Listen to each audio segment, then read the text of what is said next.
This is Dean Doug Hirsch. The quote that you just read was written by Daniel Ellsberg. In this edition of Pedagogy 2.0, we will consider the rise of Wikileaks and the conditionality of information.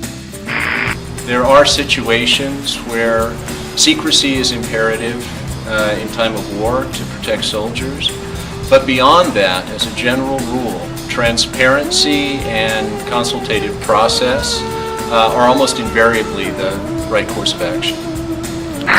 In 1971, Daniel Ellsberg, having served the Pentagon and the Rand Corporation during the Vietnam War, leaked classified documents to the New York Times that have since come to be known as the Pentagon Papers. According to a Times editor, these documents demonstrated, among other things, that the Johnson administration had systematically lied not only to the public, but also to Congress, about a subject of transcendent national interest and significance. Ellsberg was subsequently tried by the federal government. Had it not been for a Supreme Court ruling that led to a mistrial, he would most certainly have been convicted and sentenced. Ellsberg instead has received many awards, including the Gandhi Peace Award, the Right Livelihood Award, and a Ron Ridenour Courage Prize. Does the public need to know everything? WikiLeaks is a new species of journalism that many believe will grow up to be a braver new media fifth estate. The organization describes itself as an uncensorable system for untraceable mass document leaking. Its database contains more than 1.2 million otherwise unavailable documents leaked from 13 countries. It maintains bulletproof hosting services through post-military cryptographic technology, through a no questions asked hosting service in Sweden, and through a secret array of additional servers rotated throughout undisclosed locations.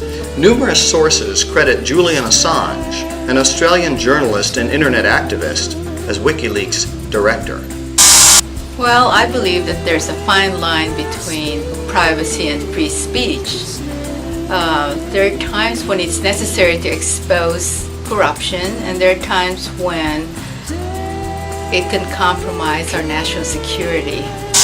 WikiLeaks states that its primary interest is in exposing oppressive regimes in Asia, the former Soviet bloc, sub-Saharan Africa, and the Middle East.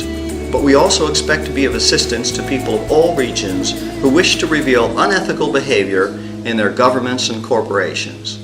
Noteworthy leaks include a document purportedly signed by Sheikh Hassan Dahir Awais, directing the assassination of Somali government officials, a copy of the standard operating procedures for Guantanamo Bay's detention camp Delta, contents of Sarah Palin's Yahoo email in which she may have attempted to evade public record laws, lists of websites censored by various governments, human rights violations, secret toxic dump sites, and most notably, in April 2010, on a site called Collateral Murder, classified U.S. military footage from a helicopter gunship that killed 12 people in Baghdad, including 2 members of the Reuters news staff, and led to the arrest of 22-year-old U.S. Army intelligence analyst Private First Class Bradley Manning. Yet many governments, including the U.S. government, seek to detain and arrest WikiLeaks' Assange, its other founding members, and anyone caught leaking information deemed to be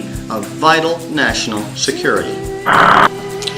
When there's an effort to hide something, it should be exposed. So which is it? Is Assange a journalist or a terrorist? Is WikiLeaks a multi-jurisdictional public service that uses principled leaking to reduce corruption by increasing transparency, as they claim on their website? Or is WikiLeaks merely today's loose lips that sink ships? Blog back. Let us know what you think.